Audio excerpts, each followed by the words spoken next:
Hi, my name is Joash and I work with the local staff team at Monash Christian Union. And I have a question for you today. We often say that Bible reading and prayer are two of the most important things that we do as Christians. Do you have a good method for how you read the Bible and pray, whether that's in your personal life or with friends? Well, here at CU, we've got two tools in the form of bookmarks that help us to pray and to read the Bible well. Today, I'm going to be going through the Monash CU Bible reading model. And our model has 6 steps. Let's go through them together now. So the first step in the CU Bible reading model is the light bulb step. What we're trying to do there is observe the text for itself. Rather than bringing what we think or feel about it, we're trying to let the text speak for itself. So we're asking the question, what stands out to you from the Bible? So you might be looking for things like repeated words or phrases, themes that the author is emphasizing, or unusual statements that kind of tie the whole thing together. So first step, let the Bible speak for itself. The second step is the question mark step. Now that we've read through it, what don't we understand? What are the words, phrases, sections and ideas that don't make sense to us? Chat about them in your group. The third step is the most important step, and that's the heart step. We're trying to ask the question, what is the big idea? Now, just pause for a second. Now, we as Christians believe that God wrote the Bible, but we also believe that he used human authors to do so. So there's a sense that the author writing the Bible is trying to communicate something to their readers. And so we're asking the question, what's the big idea of the passage? We should be asking, why did the author include this passage in their book of the Bible? What are they trying to say?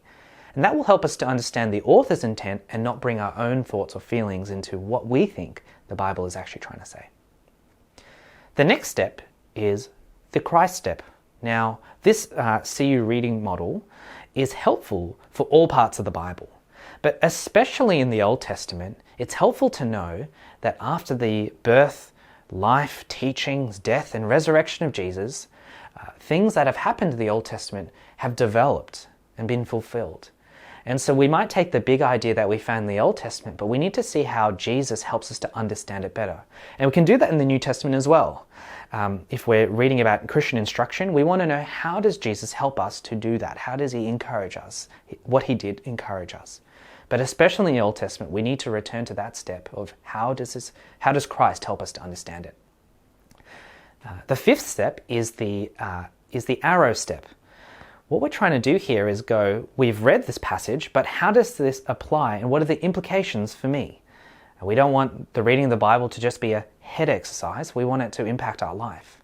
So what we ask at CU is, what is one thing that you can do to respond to this passage? What is one thing you can think, feel, act, say to respond to what you've read in the passage? And the sixth and final step is the speech bubble step. We don't want to just hold on to God's word ourselves. We want God's word to advance across Monash University and into our homes and our churches. So we're asking the question, who can we tell about the passage that we've read? Now, that doesn't have to be a non-Christian. It could be a Christian like your mum or a friend. How can they be encouraged by what you've read? So those are the 6 steps of the Bible reading model. We ask, what stands out to us from the passage? What questions do we have of it? What's the big idea? Really, what is the author's intent? Why did they decide to include that in their book of the Bible? How does Jesus help us to understand this passage better? What are the implications for me and for our group as we read this? And who can we tell? Who can we share this passage with? We trust and we know that this is a good method for reading the Bible.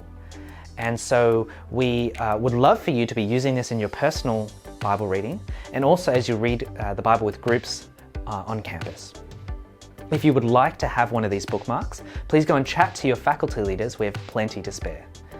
We hope and trust that this will be beneficial in your reading.